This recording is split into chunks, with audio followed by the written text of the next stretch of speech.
ഉമാ തോമസിന്റെ ആരോഗ്യനില സംബന്ധിച്ച് മെഡിക്കൽ ബുള്ളറ്റിൻ വരുന്നുണ്ട്. കലൂർ സ്റ്റേഡിയത്തിലെ ഗ്യാലറിയിൽ നിന്ന് വീണ് പരിക്കേറ്റ ഉമാ തോമസ് എംഎൽഎയുടെ മുഖത്തെ എല്ലുകൾക്കും വാരിയെല്ലിനും ഒടിവെന്ന് മെഡിക്കൽ ബുള്ളറ്റിനിൽ പറയുന്നു. YS അഭിനന്ദ് കൊച്ചിൻ ചെയ്യുന്നു. അഭിനന്ദ്, ഈ മെഡിക്കൽ ബുള്ളറ്റിനിൽ പറയുന്ന മറ്റു കാര്യങ്ങൾ എന്താണ്? ഇപ്പോൾ നിലവിലെ ആരോഗ്യസ്ഥിതി നമുക്ക് എങ്ങനെയാണ് വിലയിരുത്തേണ്ടത്?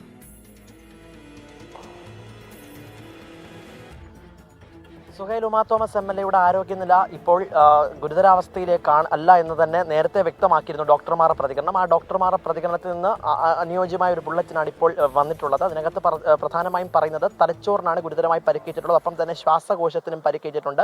അതുകൊണ്ട് തീവ്ര പരിചരണ വിഭാഗത്തിലാണ് ഇപ്പോൾ പ്രവേശിപ്പിച്ചിട്ടുള്ളത്. കോട്ടയത്ത് നിന്നുള്ള വിദഗ്ധ സംഘം നേരിട്ട് തന്നെ എത്തി ഈ ഉമാ തോമസ് എംഎൽഎയുടെ ആരോഗ്യനിലയിൽ എന്തെങ്കിലും തരത്തിലുള്ള പ്രശ്നങ്ങളുണ്ടോ എന്നടക്കം ഇനി പരിശോധിക്കേണ്ട ഒരു 24 മണിക്കൂറിന് ശേഷം മാത്രമേ കൃത്യമായി ഇനി എന്താണ് ഈ ആരോഗ്യസ്ഥിതി എന്നത് കൃത്യമായി ഒരു വിശദീകരണം നൽകാൻ കഴിയുകയുള്ളൂ എന്നും മെഡിക്കൽ ബുള്ളറ്റിനിൽ വ്യക്തമാക്കുന്നുണ്ട്. എന്തായാലും ശ്വാസകോശത്തിൽ തലച്ചോറിലായിരുന്നു അമിതമായ രക്തസ്രാവം ആദ്യം കണ്ടെത്തിയത്. പിന്നെ അത് ശ്വാസകോശത്തിലേക്ക് മാറുന്നു. പിന്നീട് പല ഭാഗത്തും ശരീരത്തിൻ്റെ പല ഭാഗങ്ങളിലും ചെറിയ രീതിയിലുള്ള പരിക്കുകൾ സംഭവിച്ചിട്ടുണ്ട്. നമ്മളിപ്പോൾ നിൽക്കുന്നത് കലൂർ ജവഹർലാൽ നെഹ്റു സ്റ്റേഡിയത്തിലാണ്. ഈ ജവഹർലാൽ നെഹ്റു സ്റ്റേഡിയത്തിൽ വൈകിട്ട് 6:30 കൂടിയാണ് ഈ സംഭവം ഉണ്ടാകുന്നത്. ഈ സ്റ്റേഡിയത്തിലേക്ക് അതായത് 12,000-ഓളം പ്രതിഭകൾ പങ്കെടുക്കുന്നത്. നേരത്തെ സിറ്റി പോലീസ് കമ്മീഷണർ അടക്കം സ്റ്റേഡിയത്തിൽ വന്നു എന്ന വാർത്ത വന്നിരുന്നു. ഇപ്പോൾ ഈ സുരക്ഷാ വീഴ്ച സംബന്ധിച്ച് എന്തെങ്കിലും വിവരങ്ങൾ പോലീസിൽ നിന്ന് ലഭിക്കുന്നുണ്ടോ? സിറ്റി പോലീസ് കമ്മീഷണറുടെ പരിശോധന എന്തെങ്കിലും പ്രഥമ ദൃഷ്ടി അങ്ങനെ കണ്ടെത്താനായിട്ടുണ്ടോ? അത് സംബന്ധിച്ച് എന്തെങ്കിലും വിവരങ്ങളുണ്ടോ?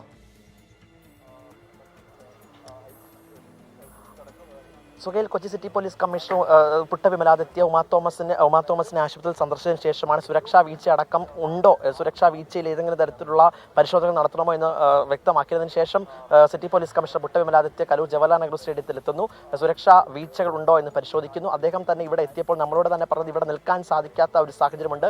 കൂടെ ഉണ്ടായിരുന്ന പോലീസുകാരുടെ കുറേ നേരം ഇവിടെ നിൽക്കണ്ട, ഇറങ്ങി പോകൂ എന്ന് Kochi city police commissioner Putta Vimaladitya നിർദ്ദേശിക്കുന്ന ഒരു ദൃശ്യവും നമുക്ക് ലഭ്യമാണ്. എന്തായാലും സിറ്റി പോലീസ് കമ്മീഷണർക്ക് കൃത്യമായി ബോധ്യപ്പെട്ടിട്ടുണ്ട് ഇതിനകത്തുള്ള സുരക്ഷാ വീഴ്ച, അശാസ്ത്രീയമായി നിർമ്മിച്ച സ്റ്റേജ് നിർമ്മാണം അടക്കം സിറ്റി പോലീസ് കമ്മീഷണർക്ക് ബോധ്യപ്പെട്ടു. അതിന്റെ അടിസ്ഥാനത്തിൽ ADGP എസ് ശ്രീജിത്ത് അടക്കം പങ്കെടുത്ത ഒരു പരിപാടിയാണ് ദിവ്യ ഉണ്ണി സംഘടിപ്പിച്ച ഈ പരിപാടി. അതുകൊണ്ട് തന്നെ എസ് ശ്രീജിത്ത് ഇപ്പോൾ നിർദ്ദേശം നൽകിയിട്ടുണ്ട് എന്നുള്ള വിവരം കൂടി ലഭ്യമാകുന്നുണ്ട്. Kochi city police commissioner Putta വിമലാദിത്യക്കാണ് സുരക്ഷാ വീഴ്ചയുടെ കലൂർ ജവഹർലാൽ നെഹ്റു സ്റ്റേഡിയത്തിലെ ഈ സ്റ്റേജ് നിർമ്മാണവുമായി ബന്ധപ്പെട്ട് ഏതെങ്കിലും തരത്തിലുള്ള സുരക്ഷാ പങ്കെടുക്കുന്ന പരിപാടിയായിരുന്നു. സുരക്ഷാ വീഴ്ചയുണ്ടെന്ന കാര്യത്തിൽ സംശയമില്ല. തട്ടിക്കൂട്ടിയ വേദിയാണോ നടക്കം പോലീസ് അന്വേഷിക്കട്ടെ. YS അഭിനന്ദാണ് വാർത്തയുടെ വിശദാംശങ്ങൾ നൽകിയത്.